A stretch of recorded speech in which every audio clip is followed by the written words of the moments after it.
If they were workers and we could organize them and we could help their lives, we'd do it, by damn. The reason we have a 40-hour work week is thanks to the labor movement that came before me. We had to fight in a county, we had to fight in a school, we had to fight in a city, we had to fight in a state. The sanitation workers, they were crying out for help, and Martin Luther King Jr. answered the call. Keep on marching till we got what we want. They wanted a union, and they were willing to fight for it, and in some cases die for it. There was a large difference in pay between the women's positions and the males. This is the United States of America, and people are entitled to a basic right like health care. Wisconsin started as a protest and became a national movement. AFSCME, they spoke up, they spoke out. It's not the fact that we won, it's the fact that we fought. We have come too far, we have bled too much, we have fought too hard. We can't stop now.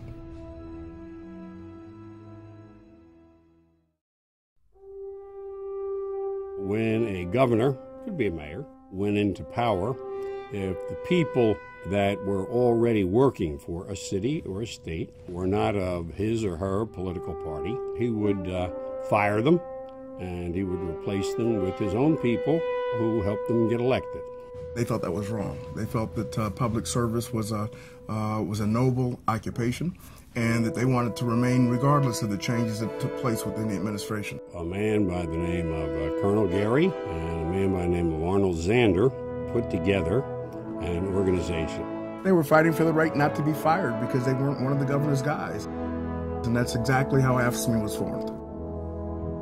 People wanted to have the same kinds of protections that private sector workers had in this country. And it spread state by state at first, and then it started spreading city by city.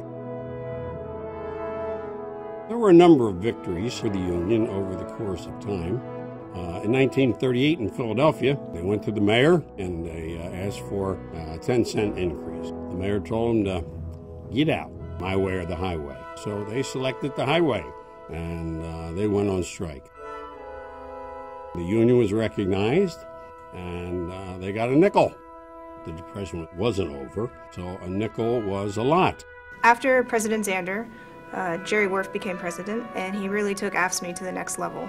To negotiate with the boss for wages, hours, and working conditions. Public sector workers were not covered by any particular law. A lot of folks didn't believe that public service workers should have a union. They had civil service protections. Folks believed that that was enough, but it wasn't enough. Laws started to be passed in states and in cities that allowed organizing. So pretty much as a law would pass, organizing happened. Probably the biggest one was the organization of Pennsylvania. It could be a city, it could be a state, it could be a county, it could be a school district, but they had to fight for these laws. In 1971, two associations in Hawaii, both affiliated. In 1978, the Civil Service Employees Association in New York affiliated, and that's what finally pushed AFSCME over the 1 million member mark. There were big organizing campaigns in Florida and Illinois, Iowa. AFSCME didn't organize just city by city, county by county, state by state. Really, it was almost profession by profession. Any workers who didn't have a voice but were paid for by the state. Before in-home family providers had a union, we faced a lot of obstacles. The state were able to change the rules without notice, which they did. They were able to cut our pay without notice, which they did. AFSCME was our backbone. Don't let nobody turn us around, turn around. We don't keep on marching. Black sanitation workers in Memphis were treated very badly. The pay was just horrendous, conditions horrendous, and so they went out to fight for better ones. It was a question of dignity. So you had black men carrying signs saying, "I'm a man." Some of our people knew Dr. King and asked him if he would come to Memphis and join the battle with us. He heard the call. He answered the call. The night of April 3rd, 1968, he spoke from his gut. And I've seen the promised land. I may not get there with you, but I want you to know tonight that we as a people will get to the promised land.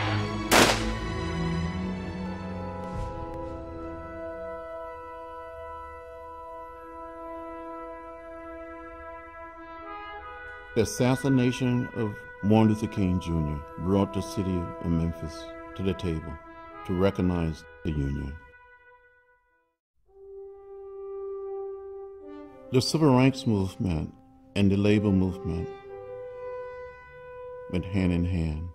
You had nurses, student nurses that were 17 and 18 years old, and we had people like hospital aides and correction people that were at work.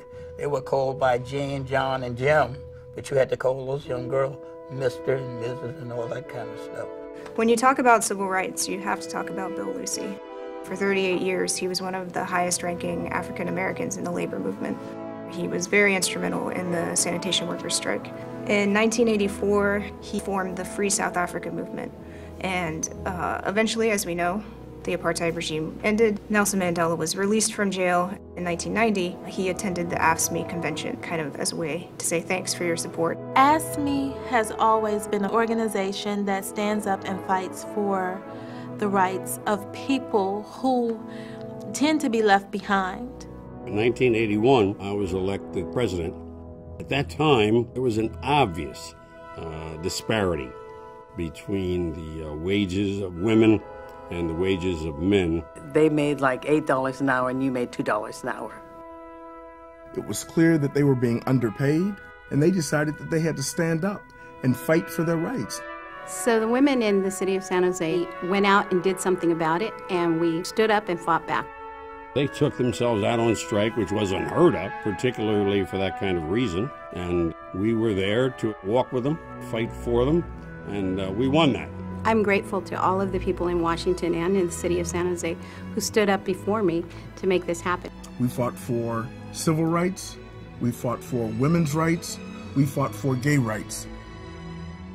Bush said that he was going to do away with Social Security. He was going to go out across the country and try and get the people to agree to take down Social Security. We were against it. We didn't like the idea. We felt it wasn't proper. We felt we earned what we got. We wanted to keep it.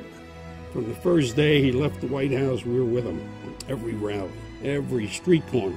When George Bush went on the road, there were thousands of angry retirees that went to meet him, and he was not a happy camper. He found out that the more he was out there, the less support he had for doing away with Social Security, so he chucked it in. As public health nurses, we saw the need. We were out in the community, going out there and telling parents, your child needs glasses. Well, I can't afford it. I don't have health insurance. People are entitled to a basic right like health care. We asked Bill Clinton to get in the battle for health care for American workers. When it didn't pass, I was thinking, well, it has to come. It just has to come. I spoke to the other public health nurses, the members of the local. We went to Washington, we rallied, we lobbied, we signed petitions, we did phone banking, anything and everything that was necessary for us to get that through. And we did it.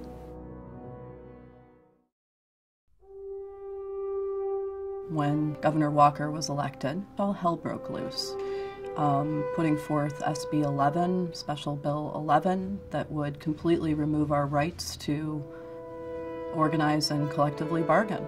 In the state of Wisconsin, where we were born, we now have a governor who has stolen our voices, taken away the rights of those workers to have a union. There was no discussion at this point. It was just, you're done. So we occupied the state capitol. It started out 20,000 people, and that went up to 30 and 40 and 50 and 100,000. 75 years ago, Wisconsin lit a spark that changed this country. That spark is being reignited. The students were there, private sector workers were there. My neighbors, my friends came of their own accord because this was wrong.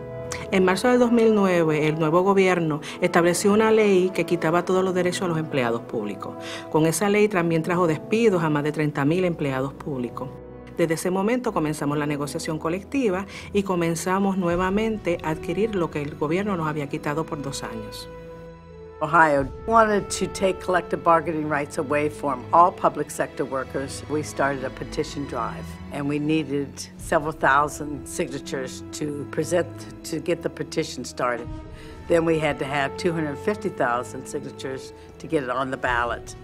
People off the street that had no contact with AFSCME, no contact with OPSI, and they were out helping you get signatures. People were crying, worrying that we were not going to win, and we won overwhelmingly. This is a big fight, a big public fight, and they're going to lose it. It's going to hurt them. Politicians are always saying they're going to help the middle class. Well, guess what?